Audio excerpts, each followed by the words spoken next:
လာပါ Final Fitness YouTube Channel ကနေပြီးတော့ပြန်လည်ပြီးတော့ကြိုဆိုလိုက်ပါတယ်ဒီနေ့မှာဆိုလို့ရှိရင်ကျွန်တော်ရဲ့တပည့်လေးနဲ့ကျွန်တော်က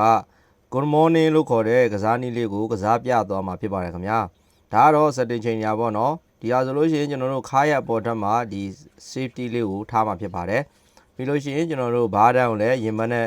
ရင်ဘတ်လောက်ကိုထားမယ်ထားပြီးလို့ရှိရင်ကျွန်တော်တို့ squat ထိုင်တဲ့ပုံစံမျိုးပဲကြောရဲ့ trap muscle ပေါ့နော်ကျွန်တော်တို့ရဲ့ဒီဂုတ်သားဟိုအဲ့လိုမျိုးခေါ်တဲ့နေရာမှာကျွန်တော်ထားမယ်ဗျာထားပြီးလို့ရှိရင်ကျွန်တော်ခြေထောက်ကိုပခုံးကြက်တဲ့ရက်မယ်ပြီးရင်တော့ကျွန်တော်ဟင်းပတန်နဲ့ရှေ့ကိုကိုင်းချဖြစ်ပါတယ်ကိုင်းချတဲ့ခါကျလို့ရှိရင်တင်မအားလေးတင်မကိုနောက်ကိုတွန်းပို့ပြီးတော့ဒူကောင်းလေးကိုအရှိမကျော်ဘဲနဲ့တွန်းပို့မယ်အဲ့လိုမျိုးလေးနောက်ကိုတွန်းထုတ်လိုက်ပြီးလို့ရှိရင်တင်မအားလေးနဲ့ပဲညှစ်ပြီးတော့ရှေ့ကိုပြန်တွန်းတင်မယ်အဲ့ဒါကို good morning ကစားနည်းလို့ခေါ်ပါတယ်ခင်ဗျာဒါကကြတော့ဘာဘယ်နဲ့ဆော့တာပေါ့နော်ကျွန်တော်တို့ဘာဘယ်နဲ့ပဲဆော့တာအကောင်းဆုံးပါဒီကားကြတော့ body weight နဲ့လည်းဆော့လို့ရတယ်ပြီးလို့ရှိရင် cable နဲ့လည်းတချို့တွေဆော့ကြတာတွေ့ရပါတယ်ဗျ